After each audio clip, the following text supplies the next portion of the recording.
Gloire à Dieu. Amen. Amen. Amen. Gloire à Dieu. Bonjour à tous et à tous ce matin. Dieu vous bénisse. Je salue mes frères serviteurs de Dieu que je remercie de me donner l'occasion de passer cette matinée avec vous. Amen. Je ne suis pas venu avec un message spécial. Je n'ai pas eu de révélation. Le ciel ne s'est pas ouvert et puis un ange n'est pas descendu du ciel cette semaine. Mais par contre, je crois de tout mon cœur que j'ai un message qu'on va partager ensemble qui va aider. Amen. Je n'ai pas parlé à Judicaël ni à Rocky de ce que je vais vous parler ce matin.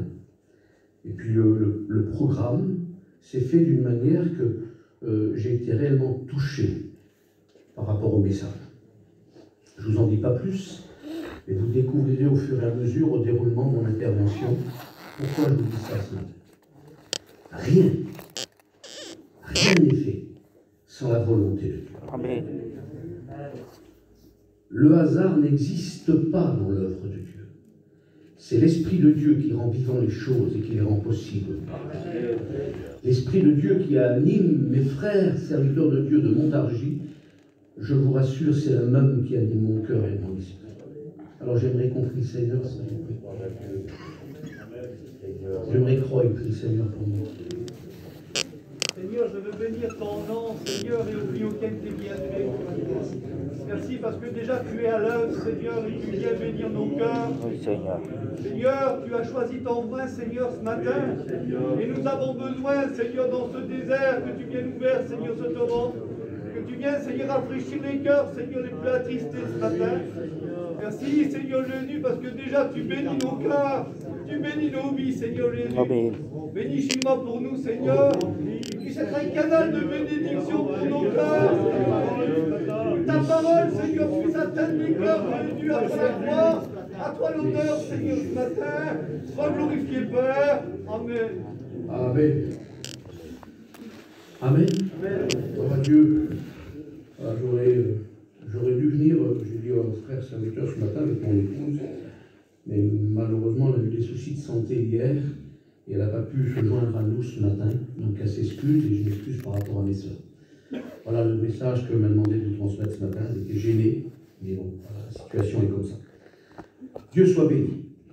Je me suis posé la question tout au long de cette semaine, visiter une église, parler, on est tous capables de parler, même si on n'est pas des grands orateurs, on est tous capables de tenir une conversation plus ou moins longue. Mais ce n'est pas ce qui est le plus important, et Dieu sait que c'est vrai. Le moment de chant de louange ce matin était pour moi un moment, comme disait Judicaël tout à l'heure dans sa prière, un moment, vous avez de rafraîchissement dans un désert, vous avez besoin également. Et puis vous avez comme un oasis qui arrive là et qui vous désaltère. Ça vous est sûrement arrivé. Ça m'est arrivé bien souvent comme ça. Et ça m'arrivera sûrement encore. Parce que je sais que Dieu ne nous abandonne pas dans le désert. Amen. Il sera toujours avec nous. Je me suis posé la question parce que on a envie au fond de notre cœur. Vous savez, moi je suis un garçon très simple et je me pose toujours la question de venir dans une église, c'est bien. Mais il faut venir avec un message, il faut venir avec des réponses, il faut venir avec un message qui est capable d'apporter des solutions. Parce que si c'est pour venir et parler et repartir, c'est bien, on a passé une belle matinée, on s'est lu, on a discuté, on a partagé des choses dans la présence de Dieu, mais ce n'est pas mon but. Et vous m'excuserez, ce n'est pas mon but. Mon but, moi, c'est, et je suis comme mes frères, je suis tracassé de prendre la parole. Parce que je dis, Seigneur, je sais qu'il y a des frères, il y a des sœurs, il y a des foyers qui viennent avec des besoins particuliers. Je sais qu'il y en a qui viennent avec des questions, ils ont besoin de réponses. Et alors, le mot n'est pas approprié, mais je me tourmente au fond de moi-même en disant, Seigneur, je n'ai pas le droit de passer à côté. Parce que la réalité, c'est que Dieu a les réponses. Et si je ne les transmets pas, c'est parce que je me suis pas mis devant Dieu, je n'ai pas été chercher la volonté de Dieu par rapport à cette matinée. Et puis on prépare un peu tous nos messages, nos interventions, puis on a besoin de confirmation. Et puis bien souvent on attend comme ça excusez-moi l'expression, une étincelle qui fait que on se dit Seigneur, ben, je crois que ce matin on est dans la nôtre. Et c'est ce que j'ai vu à travers les chants ce matin.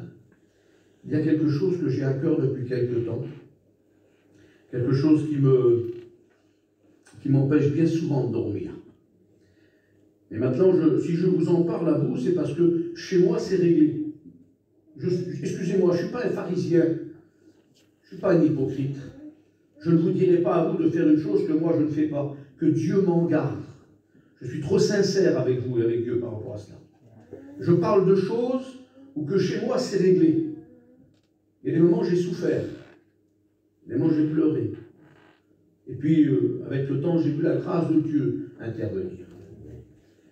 J'aimerais vous parler de nos responsabilités, mais de nos responsabilités au sein de notre foyer, et de la responsabilité de nos enfants. J'ai apprécié ton intervention, Julie-Claire, de prier pour les jeunes. Parce que mes frères, plus que jamais, je m'adresse à vous, pères, et à vous, mères, plus que jamais, on est responsable de nos enfants. On n'a pas le droit devant Dieu. Je suis ému ce matin parce que ça me touche. C'est quelque chose, je suis concerné, vous êtes concernés. On n'a pas le droit d'être des égoïstes. On n'a pas le droit de fermer les yeux et de dire à notre épouse ou à votre mari, de dire, bon, c'est bon, les petits vont nous suivre. Mais vous m'excuserez. Bien souvent, on est des égoïstes de la manière qu'on agit. Parce qu'on ne sait pas ce qu'ils vivent. On ne sait pas les situations qu'ils font face. On ne se met pas à leur hauteur. Et on croit que nous, ça y est, tout est beau, ils vont nous suivre, c'est comme cela. Et puis on leur impose des situations, des décisions. Parce que la réalité, c'est que nos décisions ont un impact extraordinaire sur eux. On ne peut pas imaginer et comprendre. On les engage, on les englobe dans le cadre de nos responsabilités, de nos engagements. Mais que Dieu soit béni. Mais est-ce qu'ils sont à la hauteur? Est-ce qu'ils sont aptes à suivre? Puis bien souvent, ils vivent des drames. Ils n'osent pas en parler. Ils n'osent pas le dire parce qu'il y a une certaine pudeur parmi notre peuple. Ils n'osent pas en parler au père, à la mère. Mais quelle souffrance, quel drame qu'ils vivent. Parce qu'on ne les a pas compris. On leur a imposé nos décisions. On leur a imposé nos choix. On les a engagés, on les a englobés avec nous. Et ils n'étaient pas prêts. On ne s'est pas mis à leur hauteur. Puis vous savez, l'exemple suprême, c'est le maître. Il dit qu'il se mettait au diapason des hommes. Quand il parlait avec des hommes de renom, des hommes de connaissance, il avait le dialogue qui allait avec. Et quand il allait parler avec des gens méprisés, rejetés, il se mettait à leur hauteur. Et vous m'excuserez, quand on leur a emmené des enfants, il a été jusqu'à repousser ses disciples, reprendre ses disciples. Parce que lui, il ne les a pas repoussés. Il se mettait à leur hauteur. Amen. Mes frères, ce matin, plus que jamais, la première des exemples qu'ont nos enfants, c'est nous. Et on doit se mettre à leur hauteur. Ce n'est pas parce qu'ils naissent dans un foyer chrétien, ce n'est pas parce qu'ils sont élevés dans le cadre d'un père, d'une mère chrétienne, où je vais aller plus loin, parce que je suis concerné, dans le cadre d'un foyer serviteur de Dieu, que tout est beau, et que tout va suivre. Mais vous avez vu, évidemment, comment que ça marche. Vous avez fait l'expérience, évidemment, que ça ne va pas, et que vous pleurez des nuits entières, évidemment, par rapport à vos enfants. Mais quels ont été les exemples? Est-ce qu'on a été à la hauteur? Alors j'aimerais introduire ma réflexion ce matin avec vous, et je vais partager 2 ou 3 versets, et je mettrai 2 exemples de foyers en avant. 2 exemples qui vont être à l'opposé. Et à combien le résultat est désastreux pour certains. Il ne faut pas s'imaginer l'impact et les conséquences de choix qu'on a exposés, qu'ils ont exposé leurs enfants dans le cadre de ces exemples. Le premier verset que j'aimerais introduire avec vous, c'est le livre de Josué. Ce verset, on le connaît tous, mais j'aimerais le reciter avec vous. Le chapitre 24 et verset 15. On est arrivé à la fin de la vie de l'homme de Dieu qui était Josué, successeur du grand prophète Moïse. Et après avoir accompli tout ce qu'il devait accomplir dans l'œuvre de Dieu, la mission, que Dieu lui avait demandé d'accomplir, il est devant un constat que Josué a fait. Et le constat, c'est qu'il est devant un peuple incertain. Un peuple qui n'est pas ferme dans ses décisions. Un peuple qui n'est pas ancré dans le choix et dans le chemin qu'ils ont suivi. Et on connaît par rapport à l'histoire d'Israël toutes les déroutes d'Israël spirituelles dans certaines situations. Un coup, ils étaient sur le sommet de la montagne, un coup, ils étaient dans la vallée à adorer d'autres dieux. Et puis, est arrivé un moment où Josué va mourir, et avant, il veut parler au peuple. Il veut les amener dans la réalité de leur propre vie. Il veut les amener à un constat. Et puis, mes frères, ce matin, mes sœurs, je n'aurai pas la prétention de vous faire la morale, que Dieu m'en garde, vous avez vos pasteurs pour cela. Mais si je peux apporter un concours à une réflexion personnelle dans le cadre de votre foyer, dans le cadre de votre vie, à une réflexion peut-être d'un manquement où vous n'avez peut-être pas été à la hauteur, où j'ai peut-être pas été à la hauteur, vous le verrez par rapport à des exemples que j'ai à vous donner dans certaines situations où j'ai vécu dans le cadre de mon foyer. J'ai pas honte de vous le dire. J'ai pas honte parce que ça m'a servi d'exemple. Josué, la Bible dit qu'il va rassembler tout le peuple à Sichem. Les anciens, les chefs, les juges, les officiers, toutes les personnes étaient là. Et puis Josué va faire une rétrospective. Depuis l'appel d'Abraham et son père en Mésopotamie, pour en venir jusqu'à ce qu'ils vivent aujourd'hui. Il va remettre en évidence, il va repasser comme ça toute un peu l'histoire et le vécu, le périple d'Israël. Un coup ils étaient à droite, un coup ils étaient à gauche, et puis il va mettre en avant toute la grandeur et la puissance de Dieu qui s'est manifestée à maintes reprises dans l'histoire de ce peuple. Et puis au verset 14, devant l'évidence de la rétrospective et de la grandeur de Dieu manifestée à leur égard, il va leur dire, mais maintenant, aujourd'hui, mais craignez l'Éternel et servez-le avec intégrité et fidélité. Puisqu'il leur a démontré la puissance et la grandeur de Dieu à leur égard, mais vous devez choisir, vous devez craindre l'Éternel et le suivre. Faites disparaître, parce qu'il y avait encore au milieu d'eux des choses étrangères dans lesquelles Dieu n'apportait pas son approbation.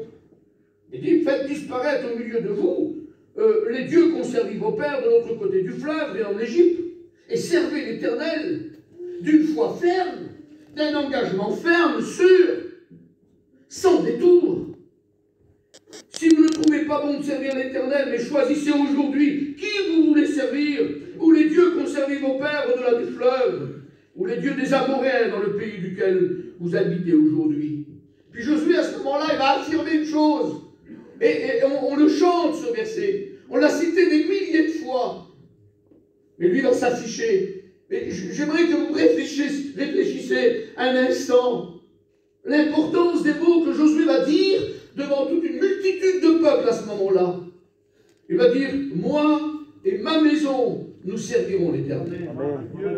Mes frères, j'aimerais vous dire, mes sœurs, parler pour soi-même, c'est facile, parce qu'on se connaît. Je suis capable de parler pour moi-même ce matin. Et si moi je peux m'afficher, je veux dire, moi je servirai l'Éternel de tout mon cœur, avec fidélité, avec intégrité. Je m'engagerai de toute mon âme, sans mesure. Je peux le dire parce que je connais mes capacités. Je connais ma volonté, mes désirs, mes forces, ce que je suis capable de faire. Parler pour soi-même, c'est facile. Mais Josué là, à ce moment-là, il va parler pour sa maison. Il parle pour lui, et il inclut sa maison. Il inclut son foyer. Il inclut sa petite famille. Et quand il parle de sa maison, il parle de son épouse. Et il parle aussi de ses enfants. Et parler de son épouse, c'est peut-être un peu plus facile que de parler de nos enfants.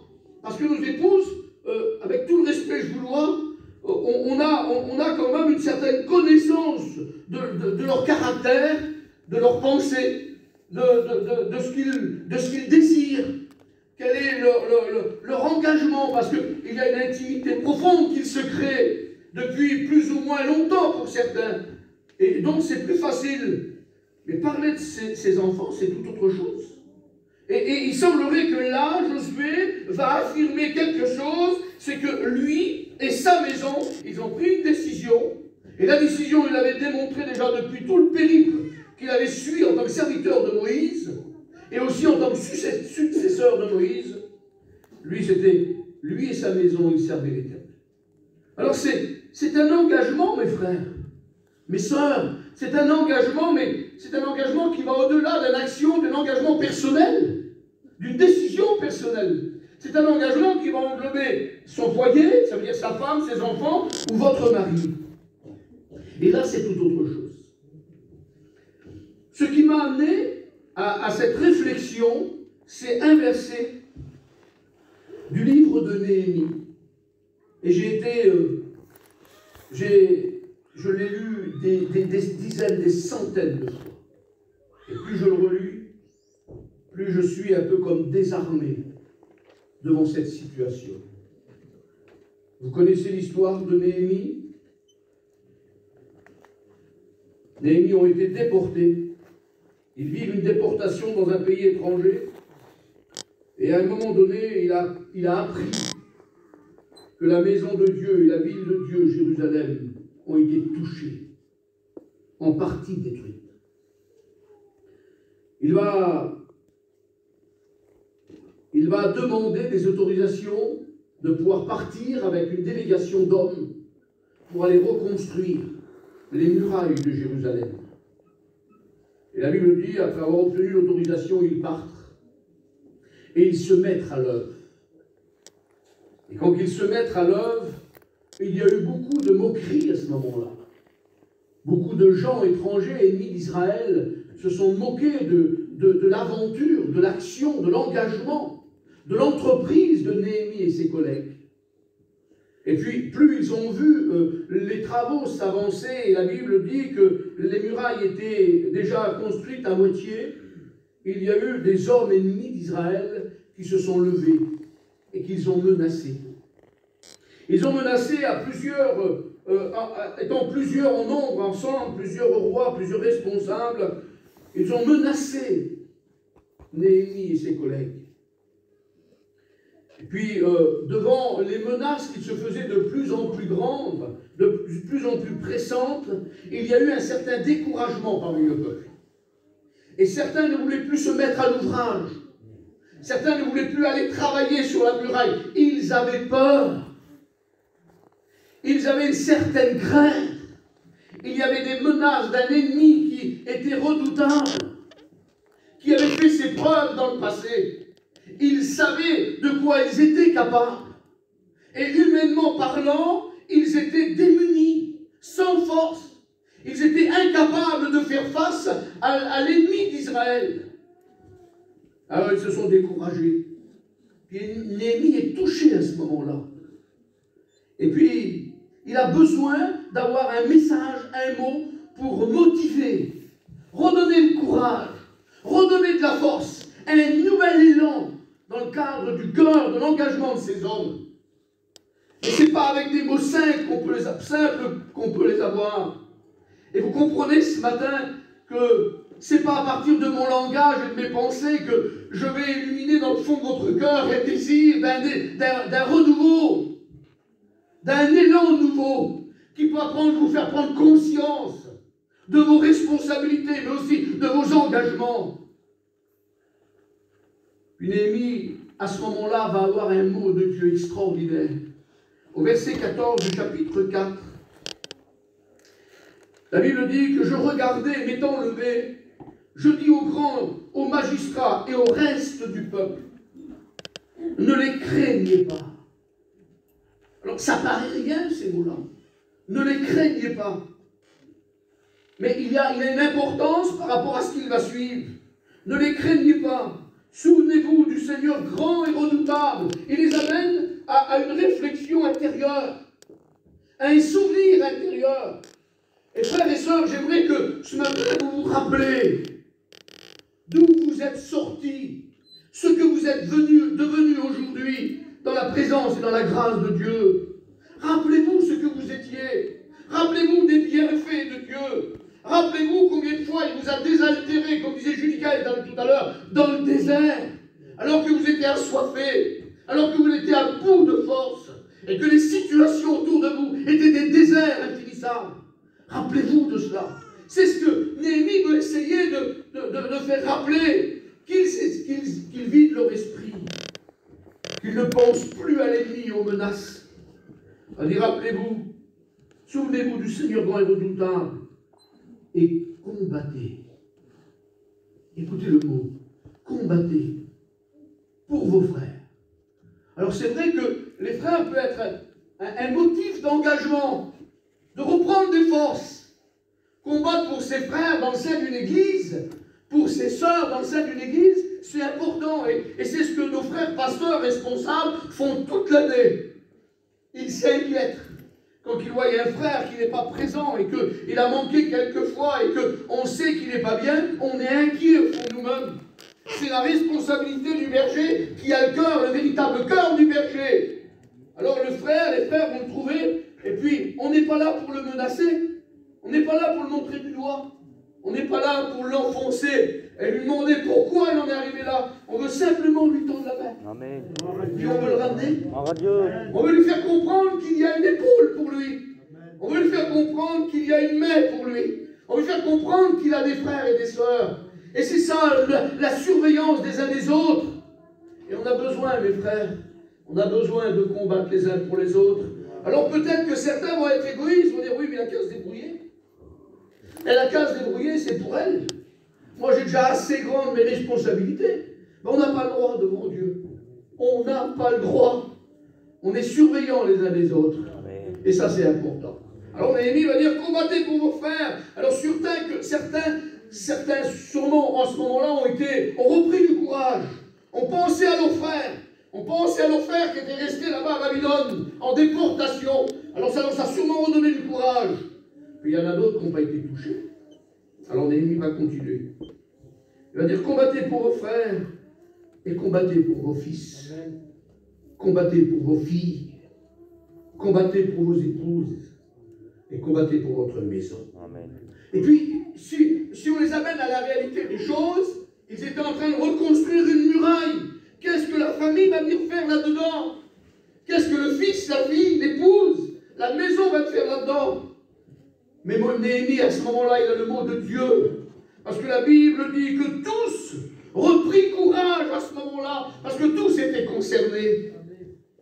Ils ont eu à cœur de se lever et de dire, si je ne combats pas pour mes frères, derrière cette muraille, c'est la liberté de mes fils, c'est la liberté de ma petite famille, de mes filles, c'est la liberté de mon épouse, et c'est la liberté de ma maison. Alors je dois combattre. Amen. Et puis il faut être réaliste. La vie de tous les jours par rapport à nos familles, c'est un combat du matin au soir et du soir au matin. Combattre. C'est vrai que le combat pour un fils va plus concerner un père. C'est différent. Le père est plus apte à apporter à son fils les conseils, la protection qu'il a besoin. Et c'est normal. Et quand on parle du combat pour les fils, je parle à mes frères, à vous, pères de famille, qui êtes concernés par cela. Quel combat avez-vous mené pour vos fils jusqu'alors? Quel combat avez-vous livré pour vous lever devant l'ennemi qui est ce monde, pour les protéger et les garder afin que le monde ne les prenne pas? Est-ce que vous vous êtes levé à un moment donné et puis on vous avait dit au monde, vous ne touchez pas mes fils. Je les protège. Je les garde. Est-ce que vous avez été ces hommes-là? Ou est-ce qu'à un moment donné, vous n'avez pas fui le combat? Est-ce qu'à un moment donné, vous n'êtes pas devenus des déserteurs? Et que vous avez laissé vos fils dans les bras du monde? Et qu'aujourd'hui, vous pleurez encore? Vous pleurez parce que vos fils ont quitté la maison. Et puis vous en êtes en partie responsable. Parce que vous n'avez pas livré le combat que vous aurez dû livrer. Il y a des choses qui marquent dans l'esprit d'un fils. Parce que je sais qu'on est tous comme cela. Nos parents sont les premiers exemples. Puis s'il y a bien un exemple qu'on a envie d'être, c'est l'exemple du Père. Parce que c'est l'homme par excellence pour nous. Et vous m'excuserez, je ne veux pas être maladroit dans ce que je veux dire. Je sais que vous êtes une église qui m'avait soutenu. Il y a 1 mois et demi, j'ai enterré mon père. Mes frères serviteurs étaient avec moi. J'en remercie de tout mon cœur de votre soutien. Dieu. Mais mon père, c'était mon exemple. Excusez-moi de l'expression. C'était pas le plus beau, le plus grand, le plus merveilleux. Mais pour moi, c'était mon père. C'était mon exemple. Et vous comprenez qu'un exemple, ça marque, surtout un père. Et mon père a toujours eu des conseils. Si je suis ce que je suis aujourd'hui, je sais que c'est par la grâce de Dieu. Mais mon père y a concouru. Parce qu'il m'a toujours conseillé, il a toujours combattu. Il s'est toujours levé devant l'ennemi. Il a toujours dit, non, tu ne toucheras pas à mon fils. Tu n'as pas le droit. Et je vous le dis que c'est comme ça. Combien de fois je ne comprenais pas. Je ne comprenais pas ses décisions. Je ne comprenais pas pourquoi il agissait comme ça. J'étais un jeune garçon et je disais, Seigneur, moi je souffre, on est tout seul. On n'a pas trop de copains. Oui, mais lui, il ne voulait pas des copains qui bougeaient. Et puis je me souviens, j'ouvre cette parenthèse. On était un jour avec un groupe de voitures dans la région de Tours. Puis j'étais un jeune garçon d'à peine 18 ans, j'étais en train de passer mon permis, j'avais plein de copains. Et j'étais content. La vie était belle, vous comprenez, j'étais un jeune chrétien, j'avais plein de copains, c'était bon, tout plein de jeunes. Et puis il y a 3 jeunes un soir, on fait une connerie. Ils ont, excusez-moi, ils ont choravé une auto, ils se sont amusés, ils ont laissé l'auto dans le fossé, bref. Puis les propriétaires ont vu les jeunes. Les quistés sont venus, ils ont venu trouver les personnes qui étaient là, plus ou moins responsables du groupe. Ils ont dit voilà, on sait qu'il y a 3 jeunes parmi vous qui ont volé une auto. Et puis les gens les ont reconnus, les ont vus. Et puis on voudrait que vous puissiez désigner qui c'est. Leur dites aux parents qui nous les amènent, ils font une déposition, puis ils passeront au tribunal plus tard, simplement par rapport à l'assurance.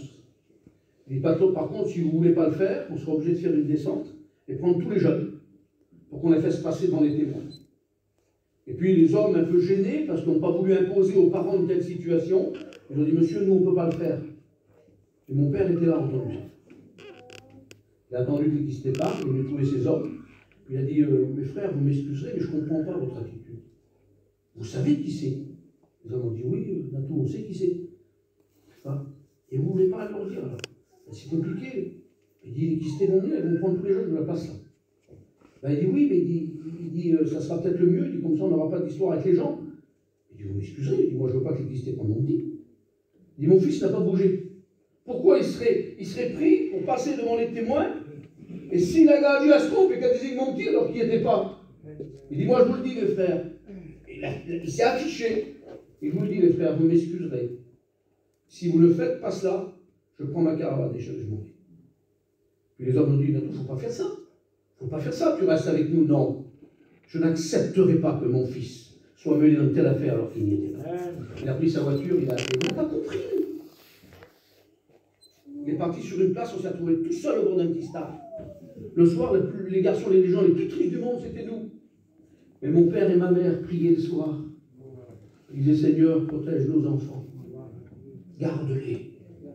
Et sur le coup, je n'ai pas compris. Mais si avec le temps qu'on comprend les choses, il voulait nous protéger, il voulait nous garder, il ne voulait pas que le monde ait une emprise sur nous. Il se levait contre le monde. Vous comprenez, c'était un véritable combat d'un père. Et puis il y a des pères qui désertent leurs responsabilités.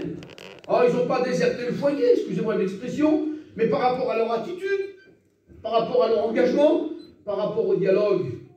Parce que ça marque les esprits, un dialogue.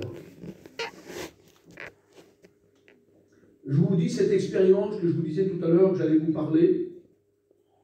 J'ai mon dernier des garçons, j'ai 2 garçons et une fille.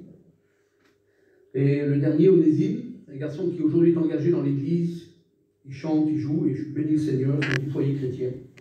Et puis quand il était tout jeune, il est toujours chiné avec moi. Mais c'est un garçon, je ne sais pas. Vous lui donnez une guitare, il est capable de jouer pendant des heures, chanter pendant des heures. Il apprend d'une manière extraordinaire. Il a une mémoire terrible. Dans le travail, vous pouvez faire ce que vous voulez, il n'a pas de mémoire. Et puis moi, je suis un garçon très difficile dans le travail. Dans la vie de tous les jours, je suis le garçon le plus simple. Dans le travail, c'est compliqué. C'est compliqué. Il faut que tout soit carré. Et je sais, je reconnais cela, que pour moi, c'est pas facile, les garçons de l'équipe, quand ils travaillent avec moi. Puis quand je disais à Onésime à chaque fois, va me prendre ça. Et il revenait, lui, 5 minutes après, il n'avait rien trouvé. Et puis, il ne parlait pas, il ne disait pas un mot. Mais je dis, t'as pas été prendre, mais c'est quoi que tu m'as demandé?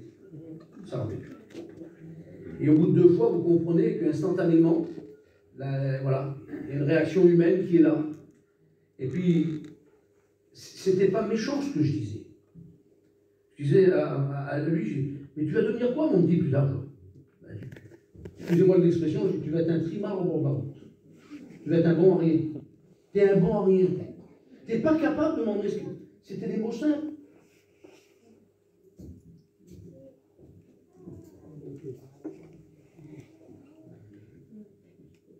Mais les mots d'un père, ça marque. Et j'ai dit plusieurs fois, tu es un bon à rien. Il s'est mis plusieurs fois à pleurer quand j'ai dit ça. Moi, je n'ai pas porté attention. Puis un jour, il est venu trouver mon épouse, sa mère. Il dit, maman, il a raison, tata.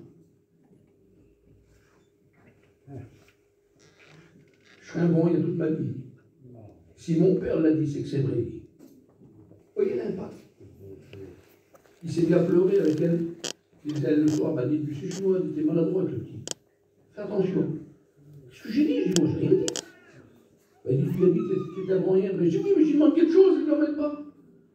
Oui, mais lui, il ne comprend pas comme ça. Si toi, tu lui dis, c'est que c'est vrai. Et pour lui, il deviendra un bon rien.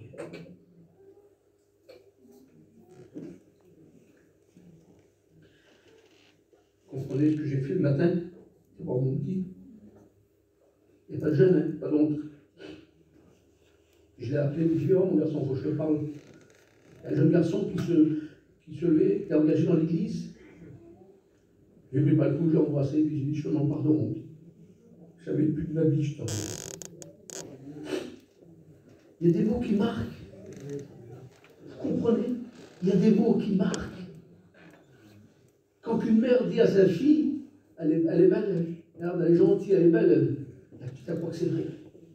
Elle est marquée. Comprenez ça.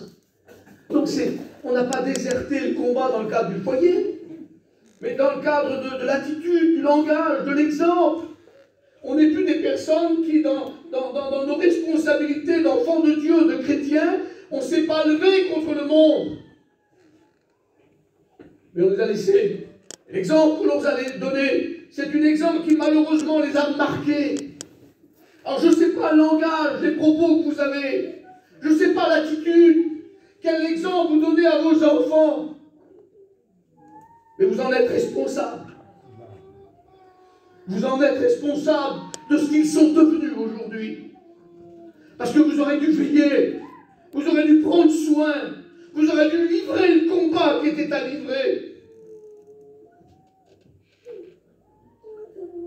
Combattez pour vos fils, combattez pour vos filles, combattez pour votre maison et combattez pour vos épouses. Ça peut être vice-versa. Combattez pour vos maris. La responsabilité dans notre foyer. Et peut-être que parmi nous, ce matin, il y a des sœurs qui ont des foyers mixtes. Des sœurs qui sont chrétiennes, parce que notre Église est concernée par cette situation-là. Des sœurs qui sont chrétiennes, fidèles, que leur mari n'est pas chrétien. Quel exemple et quel combat vous livrez pour votre mari? Quel est le combat que vous avez pour eux? Et quel exemple que vous donnez pour eux? Je vous laisse ça sur votre cœur. Il est dit dans le premier livre de Samuel, au chapitre 30 et verset 6, nous sommes là devant une situation où que David va subir un revers qui va le toucher au plus profond de lui-même. il y a eu une invasion de Madian qui vont venir détruire et mettre le feu à Tsikla.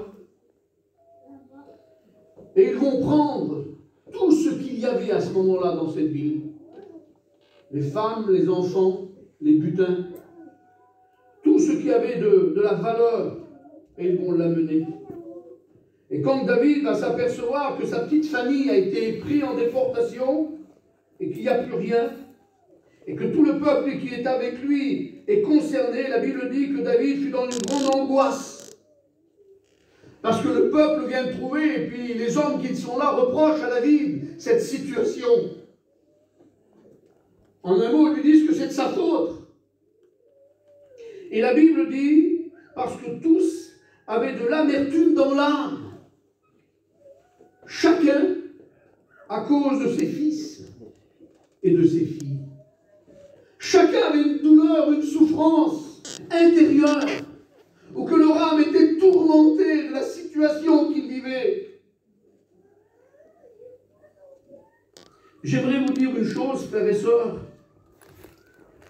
qu'il y a des situations qu'on vit et des moments que nous souffrons d'une souffrance qui n'est pas permis d'expliquer, d'un tourment qu'on n'a pas le mot pour dire la profondeur de la souffrance, et que ça ne sert à rien à ce moment-là d'aller au bout de la terre pour être de véritables témoins si on ne l'est pas déjà chez nous dans le cadre de notre famille ou de notre foyer. Si déjà chez nous, nos enfants ne sont pas encore dans la main de Dieu. Et à ce moment-là, nous sommes dans une certaine souffrance. Je vous ai dit tout à l'heure, je vous parle de cela aujourd'hui parce que chez moi, c'est réglé.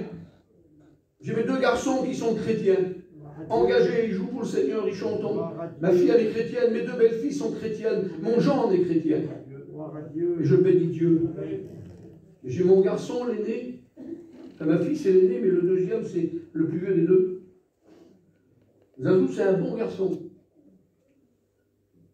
Entre parenthèses, excusez-moi, celui qui le connaît, il ne me ressemble pas, c'est un colosse de la nature. C'est un garçon qui est le plus doux du monde. Mais il a une faille. Évidemment, c'est l'entraînement.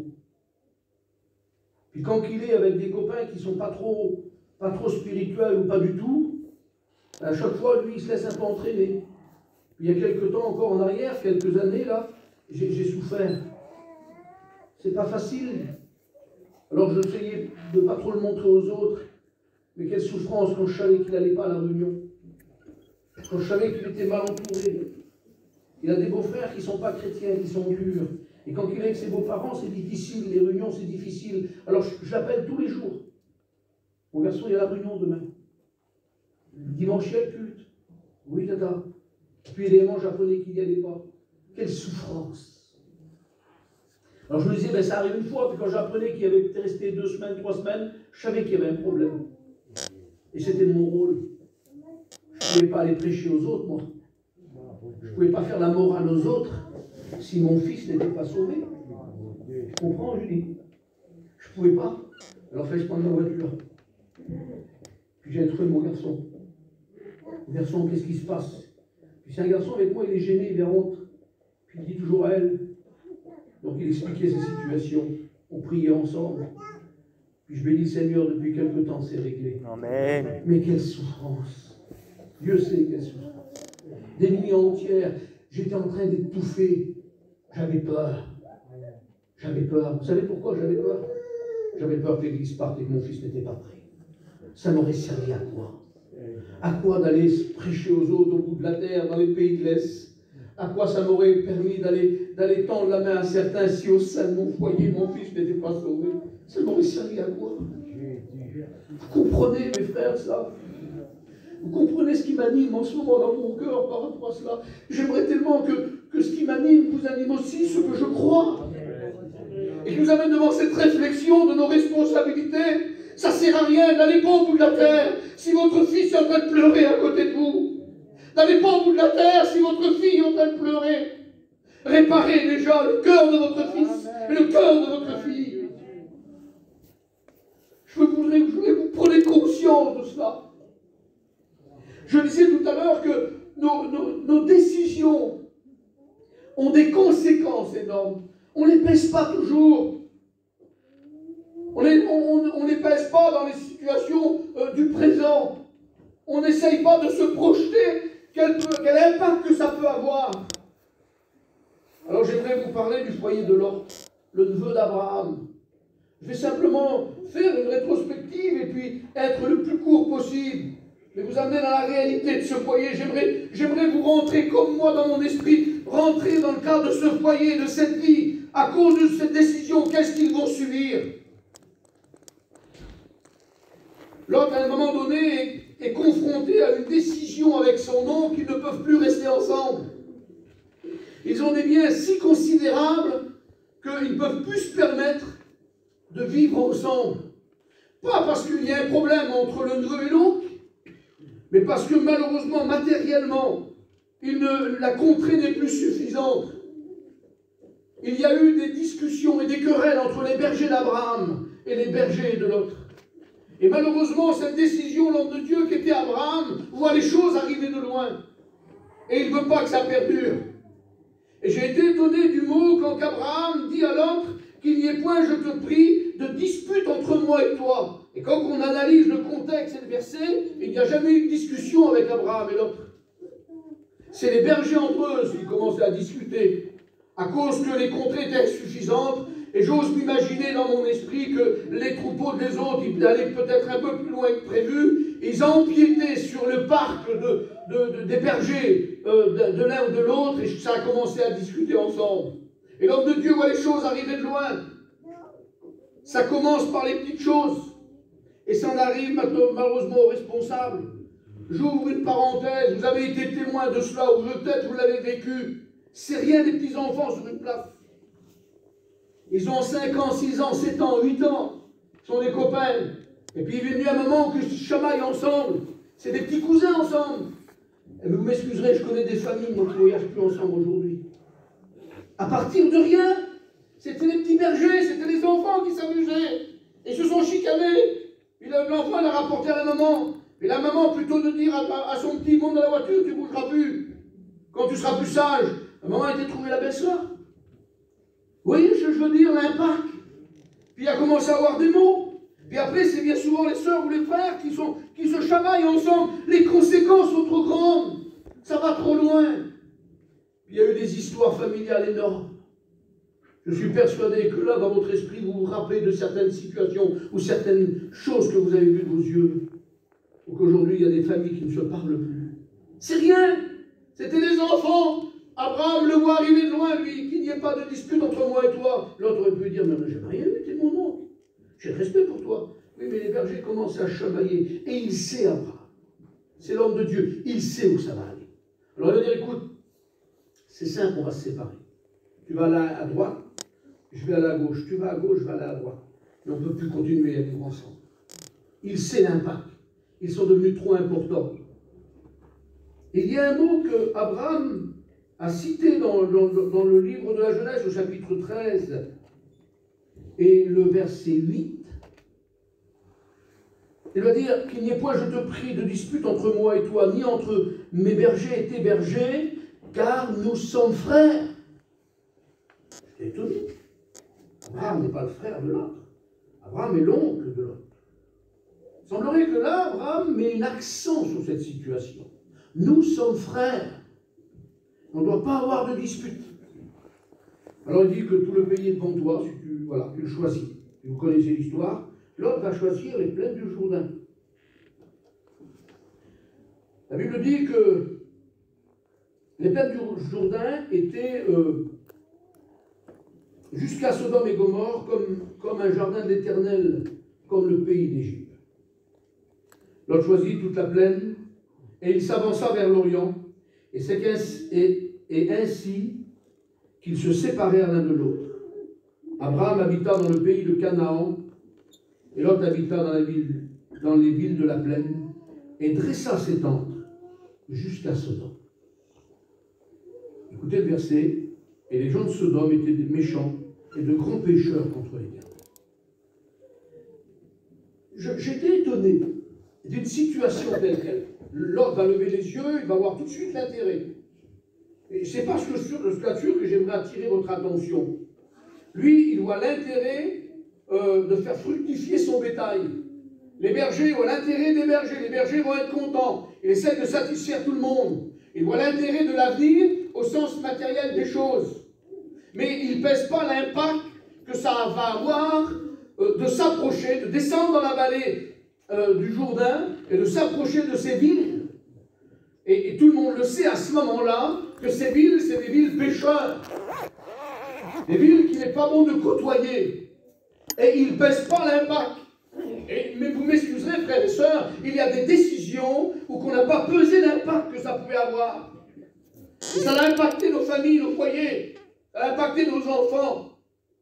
Et bien souvent, ils n'ont pas compris. Ils ont été aigris au fond de eux-mêmes. Il y avait une certaine colère, incompréhension, pour ne pas dire haine. Pourquoi ils nous font subir cela? Pourquoi c'est comme cela? Alors qu'on aurait peut-être dû se mettre à leur hauteur. Essayer de comprendre. Essayer de leur expliquer. Plutôt que de leur imposer. Et la Bible dit que Lot va dresser ses tentes aux portes de Sodome. Alors j'ose m'imaginer. Je vais imager. Lot n'a pas voulu, il a voulu protéger son foyer. Il n'a pas dit on va aller à Sodome, aux portes de Sodome, et puis vous pourrez aller dans la ville. Non. On ne fera jamais cela, nous. Et malheureusement, Lot a des serviteurs, des servantes, des bergers, sur lesquels il n'a peut-être pas la main prise. Puis peut-être que j'ose imaginer que dans ce coup, les bergers ont dit un soir, on n'irait pas voir ce qui se passe à Sodome. On va voir comment c'est. C'est rien, on y va une fois. Au moins, on ne sera pas plus bête qu'un autre. On aura vu ce qui s'est passé. Et on pourra parler de ce qui se passe à Sodome. Puis peut-être qu'ils ont été un soir. Ils sont venus. Puis le rapport qu'ils ont fait, il était comment? Qu'est-ce qu'ils ont dit aux serviteurs, aux servantes, aux autres bergers?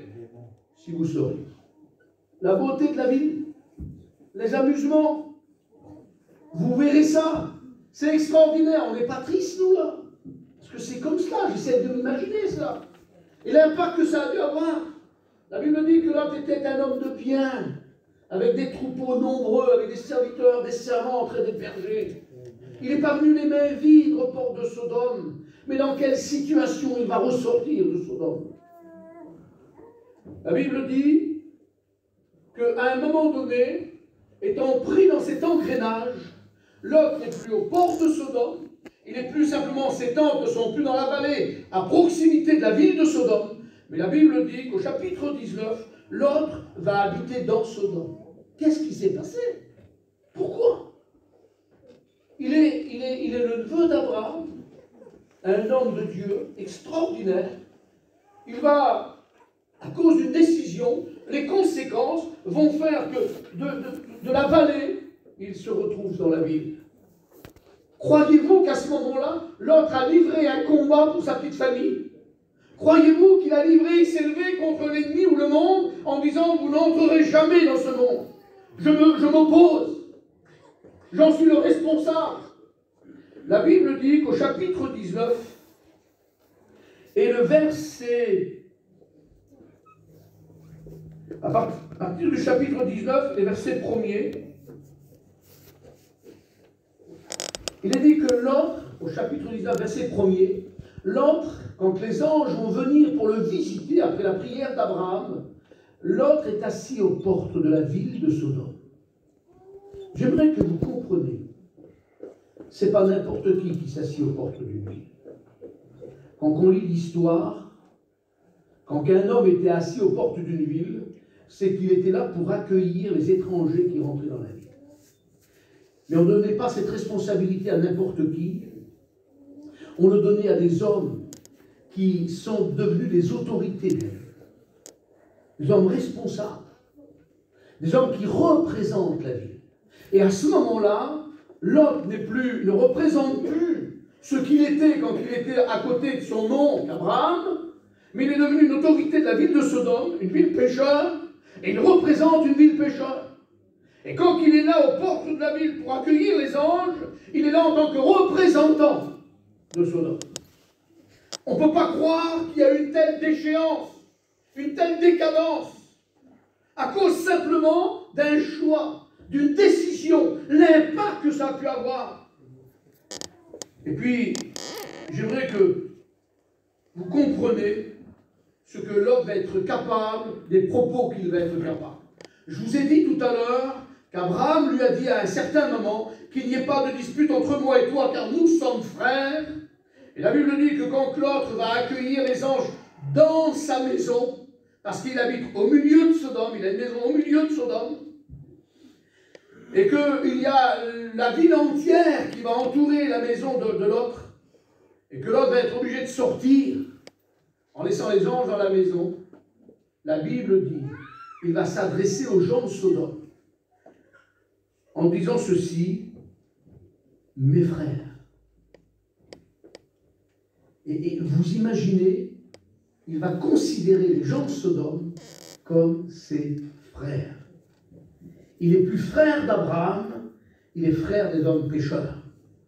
J'étais étonné, c'est pas possible. Mais c'est rien, c'est une décision. Il a contemplé, il a décidé, il a cru que c'était bien, il n'a pas pesé les conséquences. Et puis, vous connaissez les conséquences. La Bible dit qu'il va falloir qu'il sorte rapidement de la ville, parce que Dieu a décidé de détruire la ville. Et quand on lit l'histoire, il va falloir que les anges prennent Lot par la main, et quand il a voulu parler à ses propres gendres, les maris de ses filles, la Bible dit qu'il parut pour plaisanter. Quel drame! Quel drame! Quel exemple! Oui, mais c'est normal. Quand Lot dit à ses gens, il faut sortir, le feu de Dieu, le jugement de Dieu va tomber, il faut sortir de la ville. Tu veux qu'on sorte, mais toi tu y habites dans la ville. C'est toi qui es venu. Vous voyez ce que je veux dire un peu? Et puis ça, il l'a pris en pleine figure. Et il y a bien des situations qu'on prend en pleine figure, on n'a pas fait attention, on n'a pas été prudent. On n'a pas été prudent. Et la Bible dit qu'à quel prix il va sortir de la ville. Il est rentré dans la ville, c'était un homme de bien, avec des serviteurs, des servantes, des bergers, des troupeaux nombreux. Il ressort de la ville. Lui, ses deux filles et son épouse. Et malheureusement, son épouse est sortie de corps, mais pas de cœur. La Bible dit qu'elle se tourna, chose qu'elle ne devait pas faire, parce que son cœur était resté à Sodome. Et la Bible dit qu'elle perd même son épouse. Elle devient une statue de sel. Pourquoi? Parce qu'il est venu, il a cru que c'était bien, une bonne décision, et il a exposé aux portes du monde sa petite famille. Vous croyez que le monde va en prendre soin? Je disais à mon cousin dernièrement, il est venu en pleurant avec sa femme. Les Chinois, qu'est-ce qui nous arrive? Qu'est-ce qui nous arrive? Sa fille de toute beauté, 19 ans. Fille qui ne bougeait pas, elle allait un petit peu dans le pays. Et puis, voilà, fille simple, mais une belle petite fille, voyageuse. Et puis, cette fille-là, elle avait un téléphone. Et sur le téléphone, sur les réseaux, je ne sais pas lesquels, je ne connais pas trop là-dessus, elle a côtoyé un étranger, en l'occurrence un Tunisien immigré en France, qui était illégalement sur le territoire français. Puis elle l'a côtoyé, elle était dans la banlieue de Villeurbanne, dans un milieu très très bien, vous voyez ce que je veux dire. Et puis elle a échangé pendant 15-20 jours, un mois avec, elle ne l'a jamais vu. Vous ne pouvez pas croire. Quand j'ai appris ça, je suis tombé de haut. Je dis non, c'est pas possible. Puis il lui a dit un soir, il a dit, elle s'appelle Beauté. Beauté, tu veux que je vienne te chercher? Elle a dit oui. Ils ont pris un camion, 3 garçons, parapluies. Ils sont venus, ils ont donné rendez-vous sur le petit magasin en ville chez nous. Imaginez, hein, elle ne les avait jamais vus à part au téléphone. Il est venu la chercher, elle est montée dans le camion, il est reparti à Villeurbanne avec. Les parents l'emmènent la chercher. Il l'a cherché. Il ne la trouvait pas, elle ne répondait plus. Elle a répondu au bout de 2 jours. Elle a dit, je suis mariée. Elle dit, mariée où? Avec qui? On ne connaît pas. Je suis mariée avec un raclo, comme ça, comme ça, comme ça. Et puis, ils s'inquiétaient, les parents. Mais c'est qui? Ils ont appris que c'était un raclo immigré qui n'avait pas le droit de rester en France. Ils dit, on va faire comment maintenant? Puis de fil en aiguille, ils ont pu trouver par rapport à une photo qu'elle a laissée. Écoutez, les choses sont simples. Par rapport à une photo qu'elle a envoyée pour dire qu'elle était bien. Et derrière la photo, il y avait un épicier avec un nom. Et mon garçon, sur les recherches des réseaux, là, il a trouvé l'adresse et puis le nom. Ils sont partis en pleine nuit, ils l'ont retrouvé au bord de la rue à dormir sur un pont. Ça faisait presque 4-5 jours qu'elle dormait sur un pont, dans un carton. Sans rien, on ne mangeait pas. Mais le meilleur, c'est qu'elle ne voulait pas mourir. Petite fille qui n'a jamais rien mangé. Jamais. Comme tous les petits voyageurs de chez nous. Et puis, 4-5 jours après, elle l'a fait revenir. Ils ont pris les parents. Et elle l'a fait revenir. Donc elle a été mariée avec Laura Claude, je vois, ils ont un petit bébé. Et puis les parents venaient vers moi, ils disaient, mon chinois, c'est pas possible, qu'est-ce qui nous arrive? Je disais, tu sais David, quand tu exposes tes enfants aux portes de Sodome toute ta vie, que votre langage n'a pas été à la hauteur, que votre comportement n'a pas été à la hauteur, votre témoignage n'a pas été à la hauteur, et aujourd'hui vous les emmenez aux portes du monde, et puis vous venez pleurer, pourquoi les petits sont dans le monde? Pourquoi ils ne veulent plus écouter? Pourquoi ils ne veulent pas aller aux réunions? Mais toute ta vie tu les emmènes aux portes du monde. Si tu m'excuses, c'est pas la faute, c'est pas la petite. La faute, c'est toi, ma petite soeur. À ma cousine, j'ai dit, je pouvais parler comme ça. Si c'est toi, ma soeur, t'as fait quoi pour ta fille? Quel exemple t'as été pour ta fille? Parce que je vis avec eux, je sais l'exemple qu'ils donnaient, je sais les propos qu'elle avait, je savais le langage qui sortait envers nos enfants. Et vous comprenez que cela, les enfants, ils sont gros, les chrétiennes. On veut qu'on va à la réunion, mais regarde comment vous vivez. Vous voyez ce que je veux dire? Et aujourd'hui, ils pleurent. Ils pleurent et ils vivent des drames. Parce qu'ils n'ont pas été assez vigilants, ils n'ont pas protégé. Et plus que jamais, j'ai envie de crier fort. Mes frères, faites attention à nos enfants. Faisons attention, le diable rôde comme un lion rugissant. Et s'il y a bien quelque chose qui peut nous faire du mal, c'est que quand il touche à nos enfants, et faisons attention, on en est les responsables. On en est les responsables. À quel prix? Alors je termine parce que je suis long. Excusez-moi. Je vais terminer par un dernier foyer, ça va être très court. J'aimerais vous parler de Jacob. On connaît un peu l'histoire de Jacob, hein, qui peut être l'histoire de chacun d'entre nous. Des similaires, des vies similaires. Une vie où un coup on est bien, il y a plein d'hommes comme ça, plein de femmes comme ça. Un coup ils sont bien, vous les voyez, vous les renversez tout dans l'église, tellement qu'ils sont spirituels. Et puis Dieu m'en garde, je ne juge personne, je ne vous connais pas assez pour cela. Mais je vous dis ce que j'ai sur mon cœur et je parle avec un cœur libre. Amen. Et quand ils sont là dans l'église, ils sont sur le sommet de la montagne, alors ils voudraient toutes les premières places, ils voudraient tout. C'est un peu Jacob. Et puis vous les voyez 8 jours après, ils sont en miettes, ils sont dans la vallée. Il faut aller leur prendre la main, il faut les relever, il faut les aider, parce qu'il n'y a aucune stabilité. Un coup ils sont bien, un coup ils sont mal. Et c'est Jacob. Jacob, toute sa vie, jusqu'à ce moment donné, il a un coup bien, un coup mal, un coup bien, un coup mal. Et puis les enfants, il a 12 garçons et une fille. Les enfants, c'est l'exemple qu'ils ont d'un père. Le petit-fils d'Abraham, c'est lui qui va être le père des 12 tribus. Mais l'exemple qu'ils ont de Jacob, ben, c'est un exemple, vous m'excuserez, mais un exemple qui n'est pas terrible. Donc il n'y a pas de respect pour le père. Et à un moment donné, ils vont être confrontés dans un pays étranger à un roi. Le roi, c'est Hamor et Sichem, où le fils d'Hamor, Sichem, va prendre Dina pour femme. Et il y a ces deux fils de Jacob ne sont pas d'accord. Siméon et Lévi, ils vont jouer d'une stratégie. Ils vont mettre en place un plan où ils vont tomber, le roi et son fils, et tout le pays va tomber dans un piège. Et quand ils vont tomber dans ce piège, la Bible dit que Lévi et Siméon vont passer au fil de l'épée tous les hommes de la ville, y compris le roi et son fils. Ils vont reprendre leur sœur. Et quand Jacob est mis au courant de cela, il est révolutionné au bout du mal. Il a dit, mais c'est pas possible. Ils ont été capables de faire ça. Comment, qu'est-ce que je vais devenir? Comment je vais faire? Parce que ces gens-là, il y a toute une multitude derrière. Les hommes vont se réunir. Et Jacob va dire à Siméon et à Lévi, vous me troublez en me rendant odieux aux habitants du pays, aux Cananéens, aux Philisiens.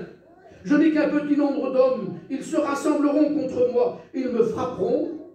je serai détruit, moi et ma maison. Ça revient toujours là, moi et ma maison. Il sait qu'il court un grand danger, et à ce moment-là, il est en train de prendre conscience qu'il ne se met pas simplement en péril, lui, à cause de ses 2 fils, mais il met aussi sa petite famille, son foyer, sa maison en péril. Il y a des conséquences, mais il commence à comprendre qu'il n'a pas été à la hauteur. Alors la Bible dit qu'il va se mettre devant Dieu. Il va se présenter devant Dieu. Et la Bible dit que Dieu va lui parler. Et c'est peut-être ce que tu as besoin ce matin. Dieu qui doit te parler. Amen. Alors ne t'attends pas à un ange qui va descendre du ciel. Si ça se fait, que Dieu soit béni pour cela, ça sera une première pour moi. Je n'aurais pas vu ça encore, en tout cas aujourd'hui. Mais je suis persuadé qu'il est en train de te parler avec la parole. Et vous m'excuserez. Je n'ai pas besoin d'un ange qui descend du ciel. La parole, ça me suffit. Et puis la Bible dit que Dieu va parler à Jacob. Et puis il va amener Jacob devant la réalité des choses. En un mot, Jacob, tu souffres. T'es pas bien? T'as peur? Et quel exemple t'as été pour tes enfants? Quel est le témoignage que tu as donné jusqu'alors? Alors que tu aurais dû être le responsable de la famille, et que tes enfants, plutôt de jouer d'une stratégie telle qu'elle, ils auraient dû venir se prendre des conseils auprès de toi. S'ils ont pris des décisions comme ça, c'est qu'ils n'avaient pas besoin de tes conseils. Et la Bible dit que Dieu va parler à Jacob. Et il va dire au chapitre 35 du livre de la Genèse, lève-toi et monte à Béthel. Dieu appelle Jacob à une position, à une décision. Il va falloir que Jacob se lève et qu'il va à la maison de Dieu. Parce que frères et sœurs, les solutions, bien souvent, c'est dans la maison de Dieu, dans la communion de Dieu qu'on les trouve. Amen. On n'a pas besoin de venir à l'église, comme on l'est ce matin, mais on a peut-être besoin de se lever dans notre cœur et de prendre position à genoux devant lui dans notre foyer, en demandant la solution. Et la Bible dit que Dieu va demander à Jacob et dire lève-toi et monte à Béthel et demeure à Béthel. Là tu dresseras un autel au Dieu qui t'a paru lorsque tu fuyais ton frère Ésaü. Et la Bible dit que Jacob a parlé à sa maison. Et j'aimerais, mes frères, ce matin, à vous, mes sœurs, dans le fond de votre cœur, que vous puissiez vous lever au fond de vous. Et puis vous lever, de parler au fond de votre cœur, et de parler à votre maison dans le sens spirituel de votre vie. Et de prendre des décisions. Il y a 5 décisions que va prendre Jacob ce jour-là. 5 engagements. Et que c'est à partir de ce moment-là, quand Jacob va prendre ces 5 engagements, que la promesse que Dieu lui avait faite, quelque temps auparavant, que son nom ne serait plus Jacob, mais Israël, elle va s'accomplir. Parce qu'au verset 10, il va dire, Dieu lui dit, ton nom est Jacob, tu ne seras plus appelé Jacob, mais ton nom sera Israël. Et il lui donna le nom d'Israël. Amen.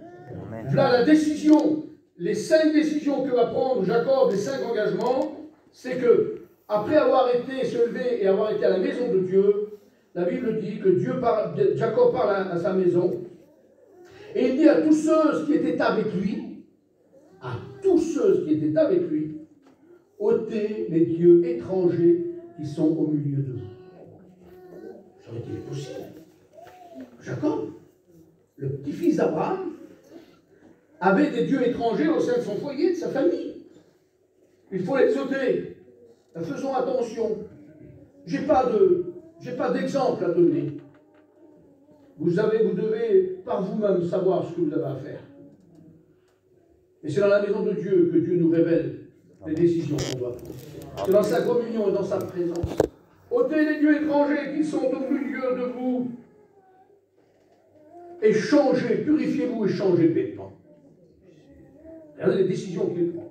Changez de vêtements. Il va dire, la deuxième, c'est changer de vêtements. La troisième, c'est renouveler. Il renouvelle son engagement au verset 7. Envers Dieu dans la consécration et l'adoration.